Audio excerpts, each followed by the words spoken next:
Whether you're in business, trying to attract someone you like, or just trying to make new friends, we all live in a world where first impressions and social intelligence matters.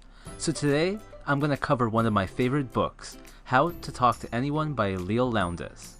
There's 92 little tricks in here, but I'm just going to cover the first 31.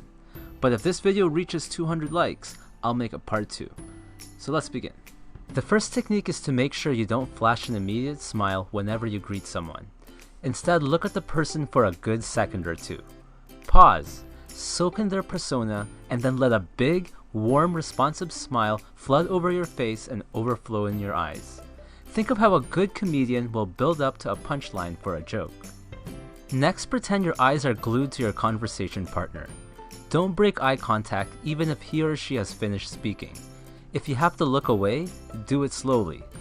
But as a side note, Leil warns the men to lower the intensity level when using this on other men.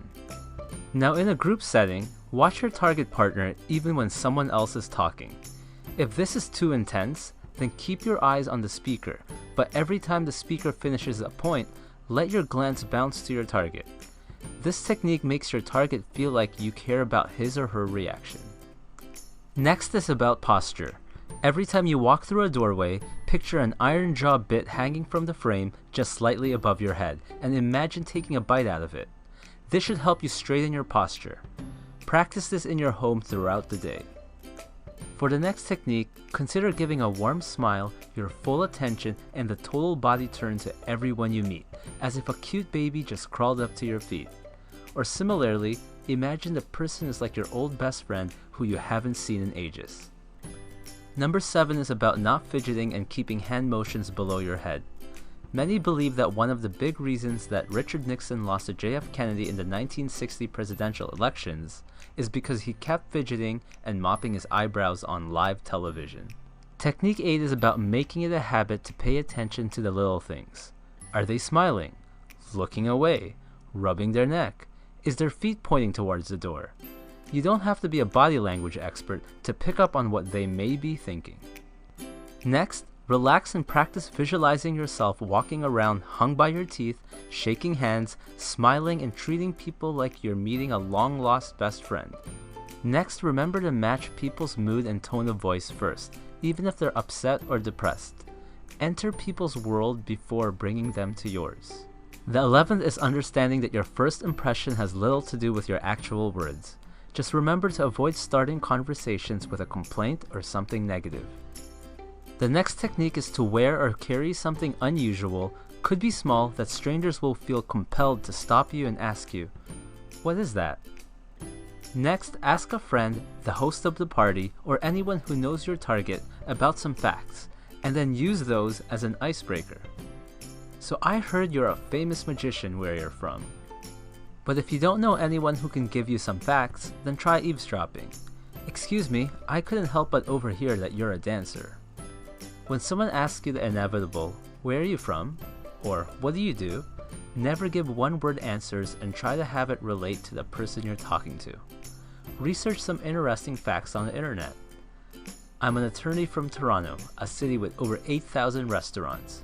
Right now, I'm involved in a case where a company actually discharged a woman for taking extra maternity leave that was a medical necessity.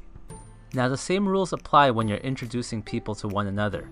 Just remember, if you're uncomfortable mentioning someone's job, then mention their hobby or some accomplishment.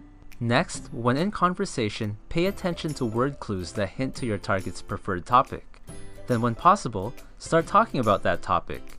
Some people might seem shy, quiet, or bored, but talk about a topic they like and they might not shut up.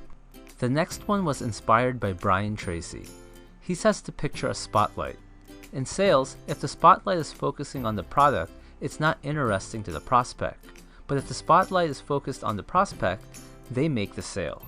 So when it comes to people, let the conversation and spotlight be mainly focused on them. The next technique can help you never be left speechless again by simply repeating the last few words your conversation partner says and turning it into a question. This puts the ball back on their court. Guess what? I just started playing Pokemon Go. Pokemon Go?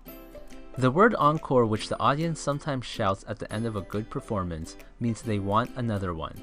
So recall a good story someone in a group setting with you has told you, and then tell the group, tell them about the time you got struck by lightning and survived.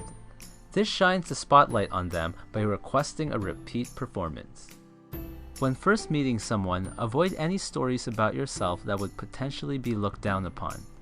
Later in the relationship, telling a new friend that you got caught stealing or have been married 3 times will probably be no big deal.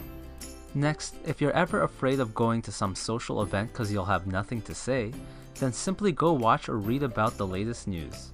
The 24th is about never asking people the question, what do you do?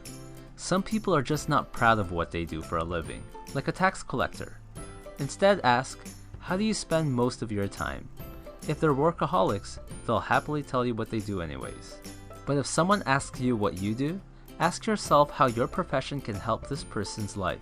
For example, don't just say you're a real estate agent, say, I help people moving into our area find the right home. Next, get a thesaurus. Look up common words that you use every day and start finding permanent replacements.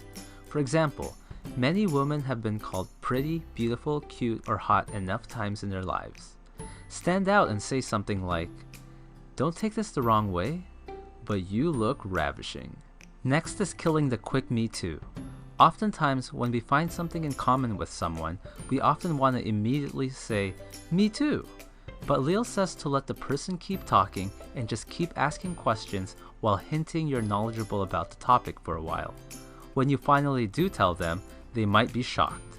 Then you just flatter them by saying something like, I was just enjoying hearing you talk. I was afraid you'd stop me if I told you. This creates a much bigger impact. As much as possible, incorporate the word you in your sentences. Instead of asking, where's the closest restaurant? Ask, can you tell me where's the closest restaurant? Interestingly, therapists calculate that inmates of mental institutions say I and me 12 times more than residents of the outside world. Next, don't flash everyone with the same smile.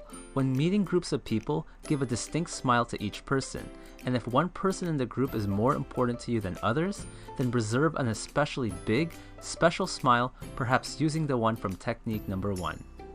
Next, never use cliches of any kind, like, I'm as quiet as a mouse.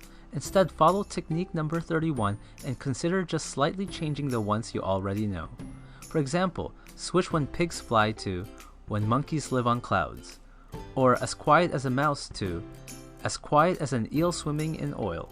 Instead of sure as death and taxes, try, as certain as beach traffic in July. Now, because I'm approaching 1,000 subscribers, I just want to thank every single one of you.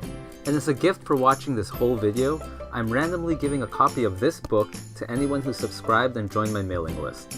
You'll get access to exclusive contents and gifts, my free ebook, a chance to win future drawings, and much, much more. So as usual, choose A, B, or C, or D.